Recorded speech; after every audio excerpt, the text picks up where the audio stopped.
Welcome, friends, to another edition of Economic Update, a weekly program devoted to the economic dimensions of our lives: jobs, debts, incomes, our own, and those of our children. I'm your host, Richard Wolff. I want to begin today's program of Economic Updates by talking about the sad spectacle of President Biden and the Democrats, or to be more correct, the mainstream of the Democratic Party, fading away in more and more of the proposals they made during the campaign and in the early months of this first year of the Biden presidency. And to show you what I mean, I want to pick an example. Now, this has to do with something arcane in the tax law, but it's arcane in terms of its language and detail, but it's very, very revealing of what the sad spectacle is. This has to do with something called stepped up basis. So let me explain very briefly what that means. There is a way of earning money in our society that has nothing to do with the work that you do. It has rather to do with the property that you own. If you own stocks and bonds and you pay a certain amount of money to buy them, and then a little time later you sell them, the difference between the price you pay, let's say $10 a share, and the price you sell, let's say $50 a share, if things went well for you, that difference of $40 is your capital gain, the gain in the value of the capital that you own. You are supposed to pay income tax, since it's an income to you, obviously. And over the years, rich people, and why rich people? Because they own the bulk of the shares. 10% of our people own 85% of our shares. So to talk about shareholding beyond the trivial little amount that your grandmother may have left you, if you're lucky, we're talking about the richest people in the society, and they've gotten the law to read that they can pay a lower tax on the income they get from property that compared to what you and I pay in terms of the tax on the money we get for working, actually spending our brains and our muscles to do work. But here comes the detail. You're supposed to pay that tax, but of course there are loopholes because the rich don't even want to pay the low percentage. And by the way, the basic tax for capital gains is 20%. Much lower than the majority of, say, middle-class people pay on the income they get from the work that they do. So we already favor the rich by giving them a low rate of taxation on their income from not working, but from owning. Oh, now here's the loophole. If you leave a share of stock, let's stay with the example. You bought it for $10, it's worth now $50. If you happen to die and leave that share of stock to your children, say, they are allowed to count as the cost of what they have in the way of that share, not the $10 you paid, but the $50 the stock was worth at the moment that you died and passed it to your children. That's called the basis price. And why is that important? Because if you had sold the shares before you died, you would have had to pay income tax on the $40 capital gain. But by leaving it to your child can sell that share 10 minutes after you died for $50, and there's no capital gains tax because the basis cost considered for the inheritor is what it was worth at the time of the inheritance. So no capital gains tax will ever have to be paid by anybody on that capital gain, a loophole. And of course, what's it for? To keep wealth in the hands of the rich so they can pass it from one generation to another. Another way to see that is with inheritance tax. This may come as a shock to you, but once upon a time in the United States, we levied pretty hefty inheritance taxes on people. And you know what the reason was? It was called the level playing field or equal opportunity. It was thought appropriate in a capitalist society like ours that everybody have a roughly equal start. And it wouldn't be equal if you were a little baby who inherited $1 million living near another little baby who inherited zero. You wouldn't be equal opportunity, would you? And it wouldn't be a level playing field either. And so inheritance tax was an attempt to make our society more equal opportunity, which is why the rich people got rid of it. Today, as I'm speaking to you, a rich family can leave the first $23.4 million to their children before any federal inheritance tax kicks in. Well, the percentage of our people who have $23 million to leave is less than 2 or 1 or 2%. I haven't looked recently, but it's a trivial, tiny minority. But the law is good for them. Not for you, but for them. And please keep that in your mind. The Democrats said they were going to do something about all of this, and they're giving up one after another of these promises. Pathetic, sad, and tragic for the rest of us to watch.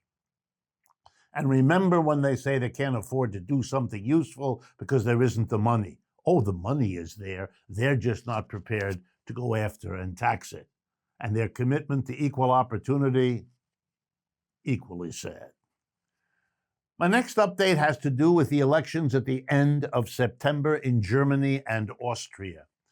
There's so much in the important lessons this election teaches us that I'm going to talk a little bit about it, about what German politics looks like, how it's different from the United States, and what we might draw as inferences from that.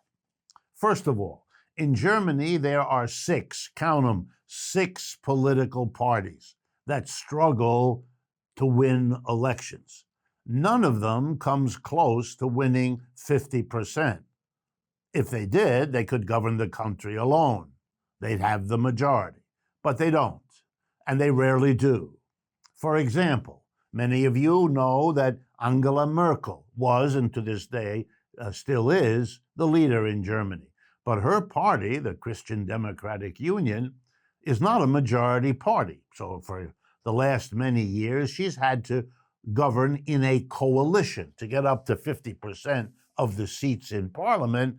The party she runs, which got about somewhere between 25 and 30% last time, has to be in coalition. And they were in coalition. And here comes one of the first pieces of news that the mainstream media in the United States tries desperately hard not to report.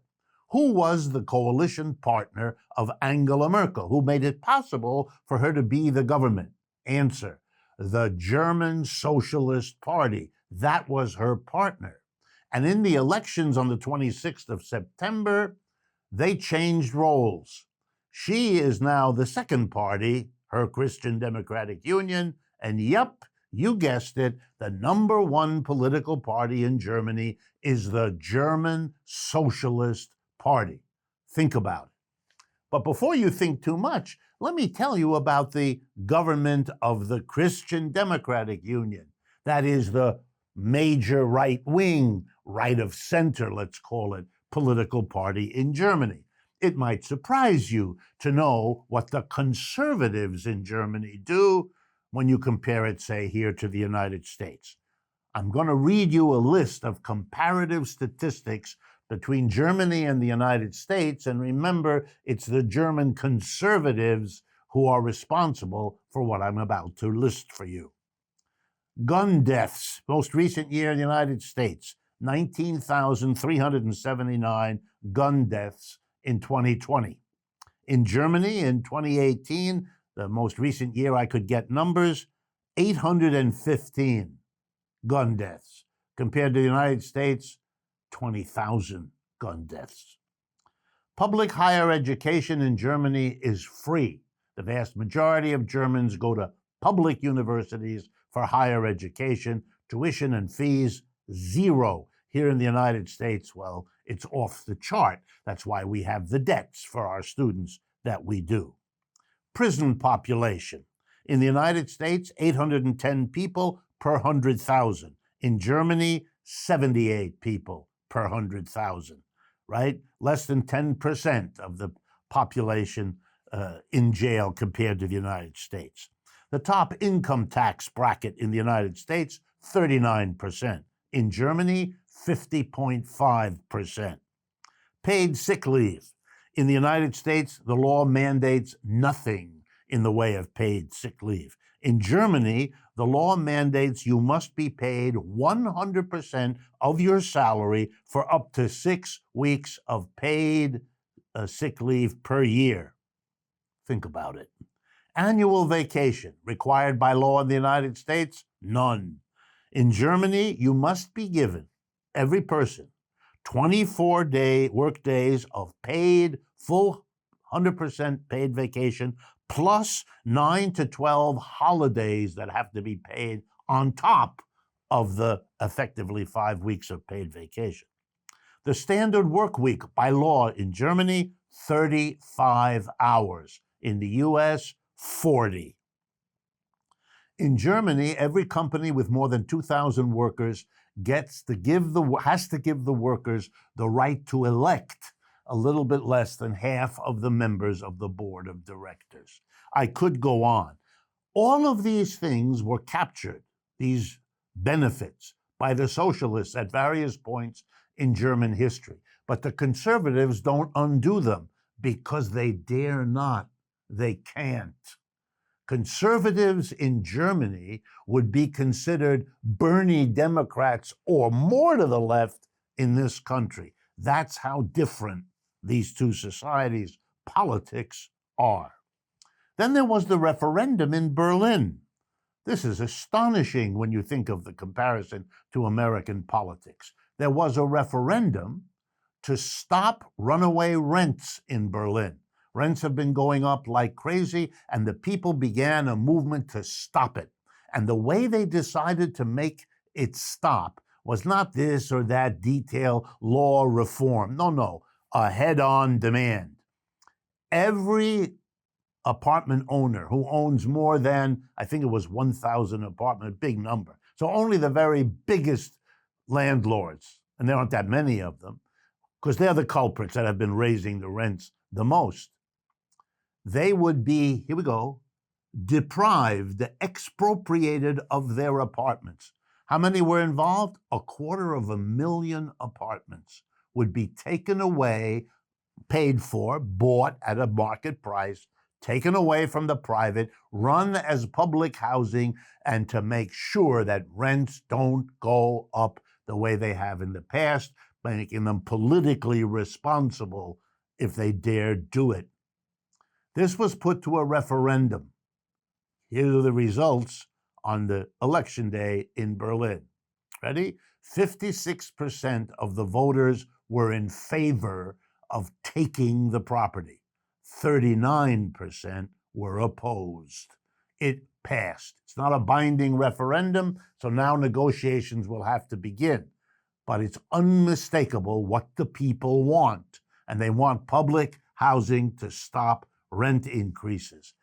Eminent domain was the law that allowed it in Germany. Eminent domain is part of the law of the United States. It could be done tomorrow if the political will were there. We've come to the end of the first part of today's show. And as always, I want to thank all of you whose support makes this show possible each week, especially our Patreon community and other regular monthly supporters. Please give us your help. It makes this show possible. If you haven't already, please go to patreon.com, economic update, or visit democracyatwork.info to learn more about how you can partner with us. Please remember to follow us on Facebook, Twitter, and Instagram. And be sure to check out our newest book, Stuck Nation: Can the U.S. Change Course on Our History of Choosing Profit Over People, by award-winning print and broadcast journalist Bob Hennelly. You can find it at democracyatwork.info/books. Stay with us. We'll be right back.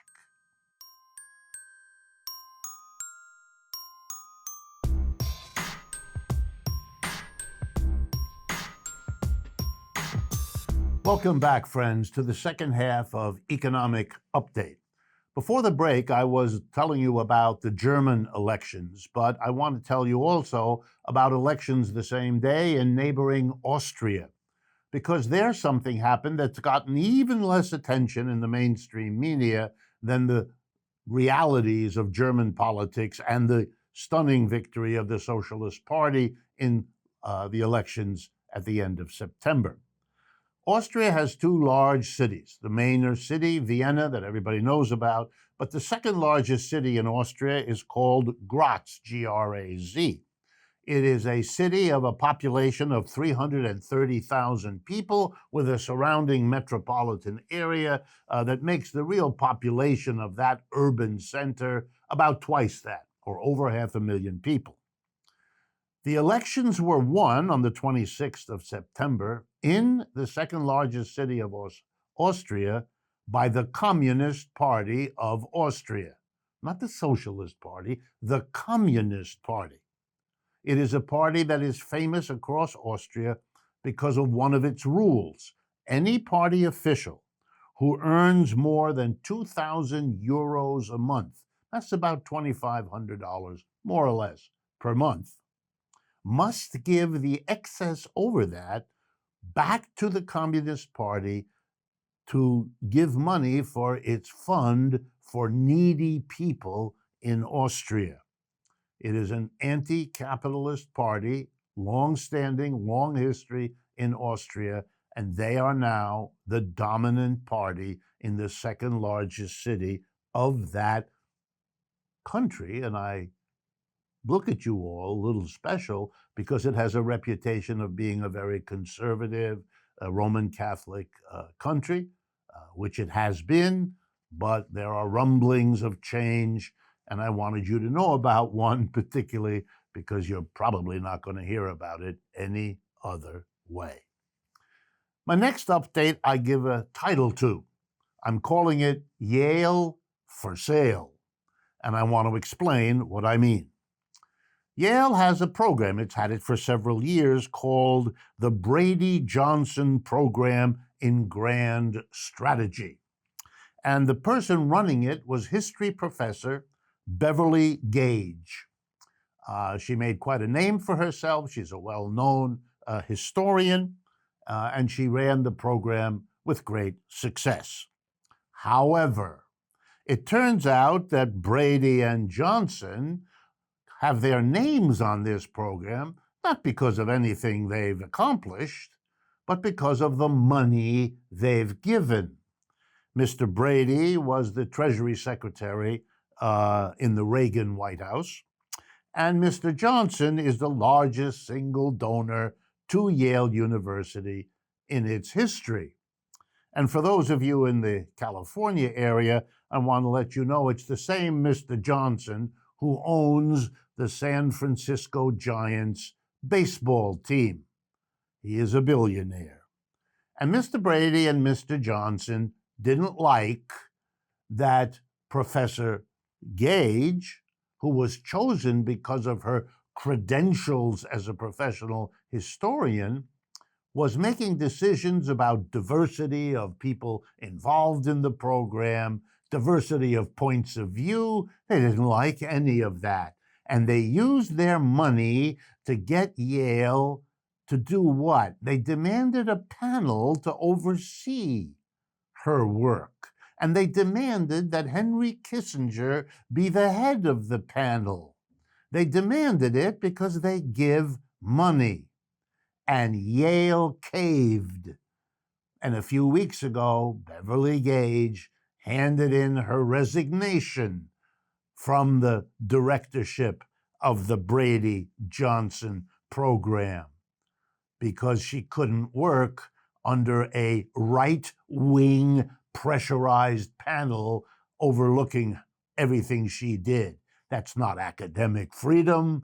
That's not an open-ended, honest relationship of a university to its personnel. Remarkable. Not remarkable because of Yale not doing it before. Yale has a long history in systematically discriminating against critics of capitalism. And I should be transparent with you all. I am a graduate of Yale University. I have 2 master's degrees and 1 PhD from that university.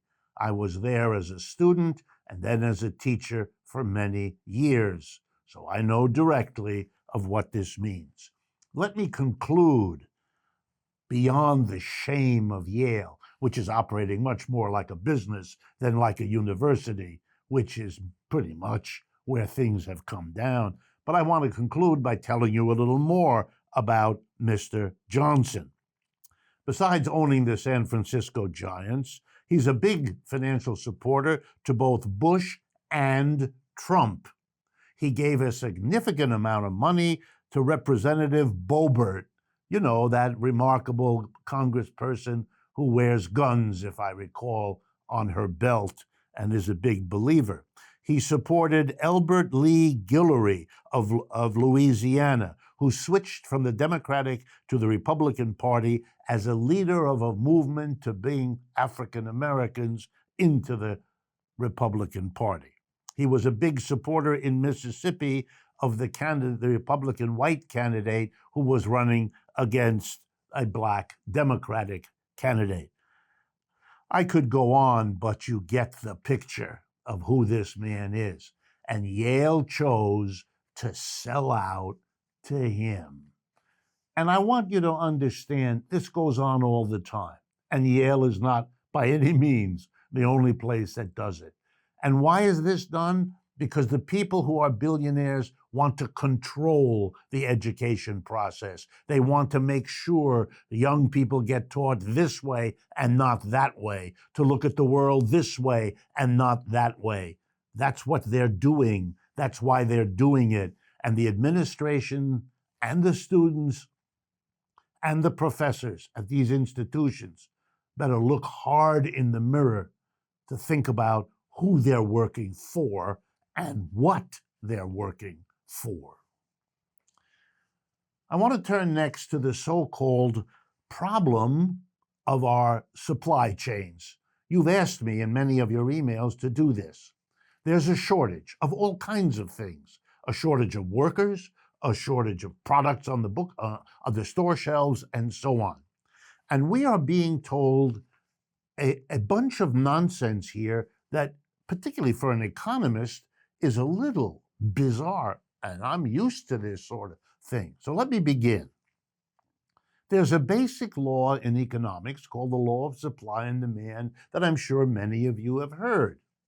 If you assume that the demand for something is what it is, whatever it is, but you restrict the supply, you know what happens?